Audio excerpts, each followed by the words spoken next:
Halo semuanya, salam sejahtera bagi kita semua.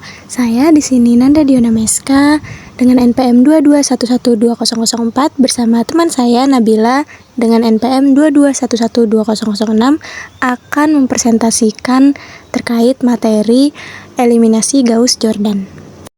Oke, di slide pertama kita akan membahas terkait pengertian eliminasi Gauss-Jordan. Eliminasi Gauss-Jordan sendiri adalah prosedur pemecahan sistem persamaan linear dengan mengubahnya menjadi bentuk matriks eselon baris tereduksi dengan operasi baris elementer. Untuk operasi baris elementer sendiri, teman-teman pasti udah sering banget dengar, tapi untuk eselon baris tereduksi, teman-teman udah tahu belum sih apa itu? Nah, di sini aku bakal ngasih tahu eselon baris tereduksi sendiri adalah sebuah bentuk matriks eselon baris yang lebih disederhanakan, yang bertujuan agar lebih mudah dalam pencarian pemecahan atau solusi dari suatu sistem persamaan. Agar mencapai bentuk eselon baris ini, kita memerlukan 4 sifatnya, yang terdiri dari 3 sifat bentuk eselon baris dan 1 sifat khususnya. Nah, berikutnya kita akan membahas 4 sifat yang akan membentuk eselon baris tereduksi itu sendiri. Yang pertama, jika suatu baris yang semua elemennya tidak nol, maka bilangan tidak nol pertama dalam baris tersebut adalah 1. Bisa kita sebut dengan 1 utama atau pertama. Nah, teman-teman bisa perhatiin gambar yang di sampingnya itu. Dari matriks itu, kita bisa lihat baris yang warna merah dan baris yang warna hijau itu memenuhi kriteria pertama. Kenapa? Karena elemen-elemen pada baris merah atau baris hijau itu tidak semuanya nol. Dan bilangan atau elemen bukan nol pertama dari yang sebelah kiri. Nah, di dalam baris tersebut adalah 1. Sedangkan baris biru itu tidak memenuhi kriteria. Kenapa? Karena bilangan atau elemen bukan nol pertama dari sebelah kiri itu bukan bernilai 1, melainkan bernilai minus 1. Kemudian kita lanjut ke sifat yang kedua. Jika terdapat baris yang semua elemennya bernilai 0, maka semua baris seperti itu harus dikelompokkan dan diletakkan di bawah matriks. Nah, teman-teman bisa lihat gambar di samping, itu ada matriks dengan elemen berwarna biru dan merah. Nah, matriks dengan elemen berwarna biru itu memenuhi kriteria kedua. Kenapa? Karena terdapat baris yang semua elemennya itu 0, dan baris tersebut diletakkan di bagian bawah matriks. Sedangkan pada matriks yang elemennya berwarna merah, masih belum memenuhi kriteria kedua. Kenapa? Karena walaupun terdapat baris dengan elemen-elemen 0, namun baris-baris tersebut tidak dikelompokkan dan tidak diletakkan di bawah matriks tersebut. Nah, seharusnya baris 0 yang paling atas itu diletakkan pada baris kedua matriks tersebut. Nah, lanjut ke sifat yang ketiga. Setiap dua baris yang berurutan yang memenuhi sifat ke-1, maka satu utama dalam baris yang lebih rendah letaknya harus lebih ke kanan dari satu utama dalam baris yang lebih tinggi. Nah, teman-teman bisa lihat gambar matriks di sampingnya. Pada matriks hijau sudah memenuhi kriteria ketiga, karena jelas angka 1 pertama dari sebelah kiri pada baris yang lebih rendah letaknya lebih ke kanan dari angka 1 pertama dari baris yang di atasnya.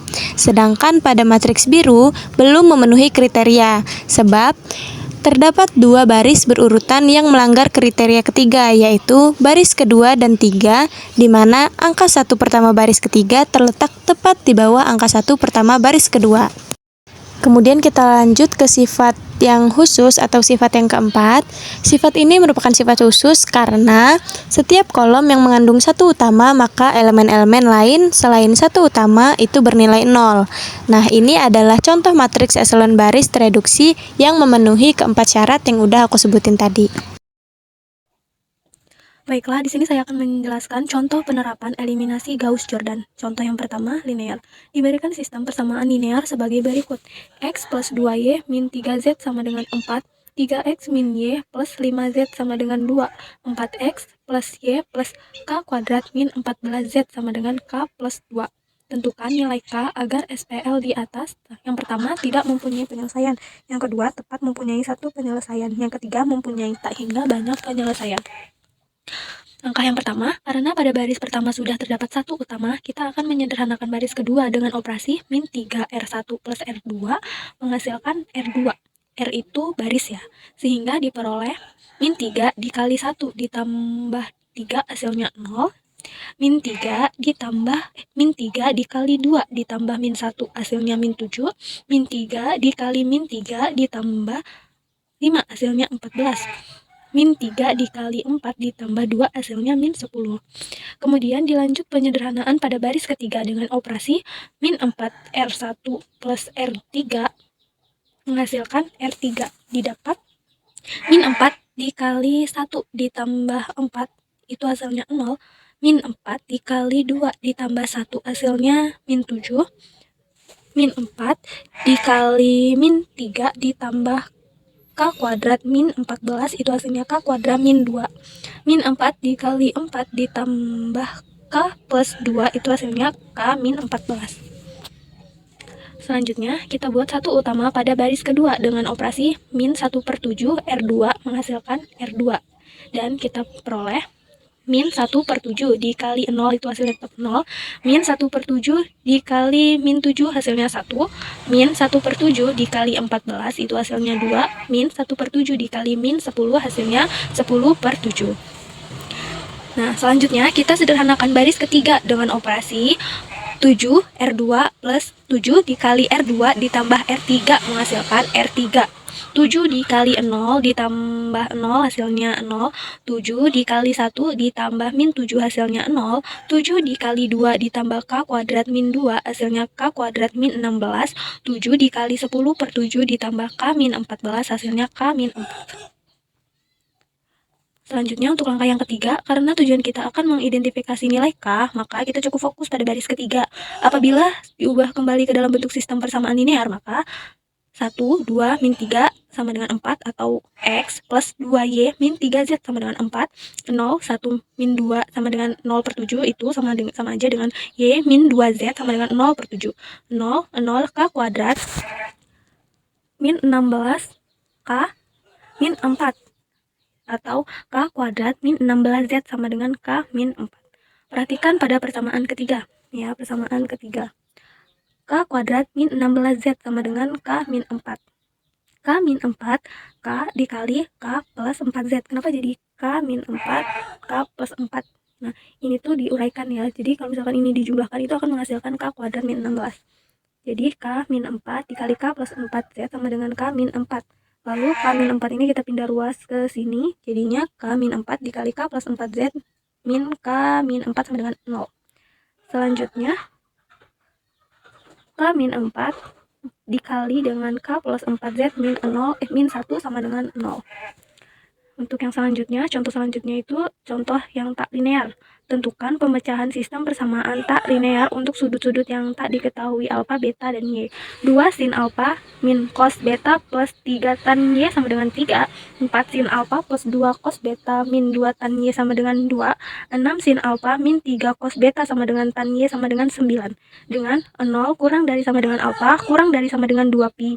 0 kurang dari sama dengan beta kurang dari sama dengan 2pi. Dan 0 kurang dari sama dengan Y kurang dari pi.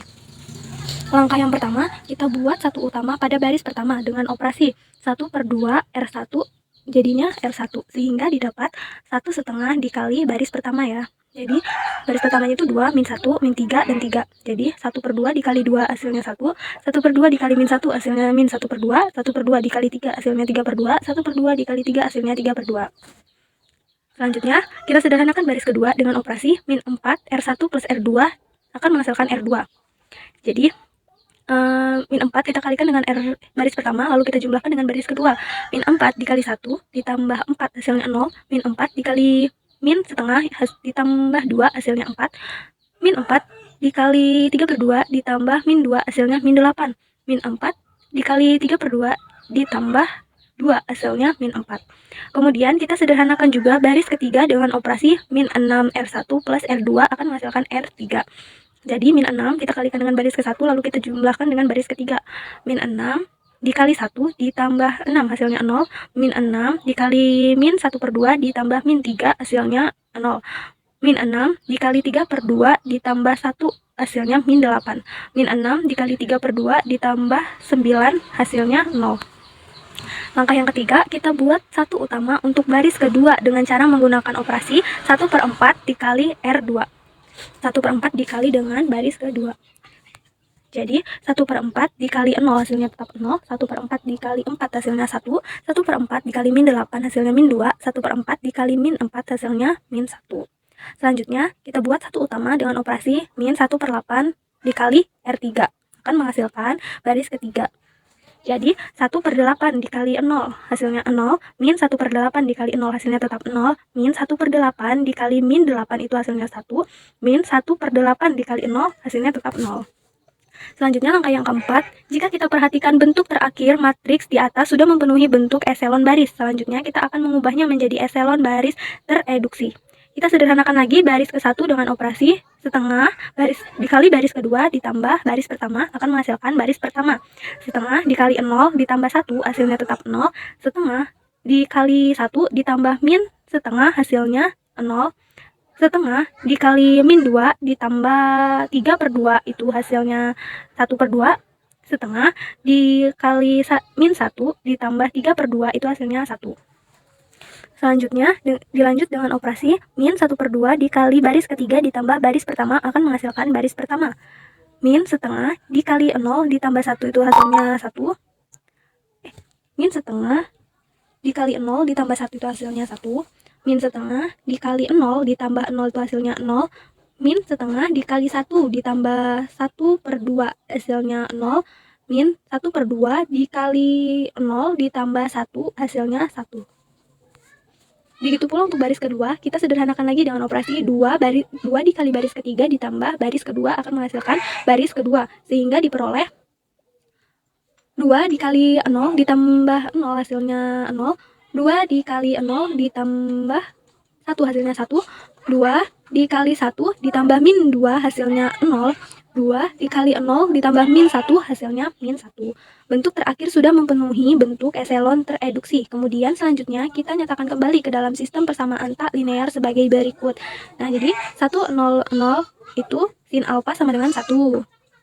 Selanjutnya 0, 1, min 2, min 1, cos beta sama dengan min 1. Lalu 0, 0, 1 sama dengan 0 itu tan Y sama dengan 0.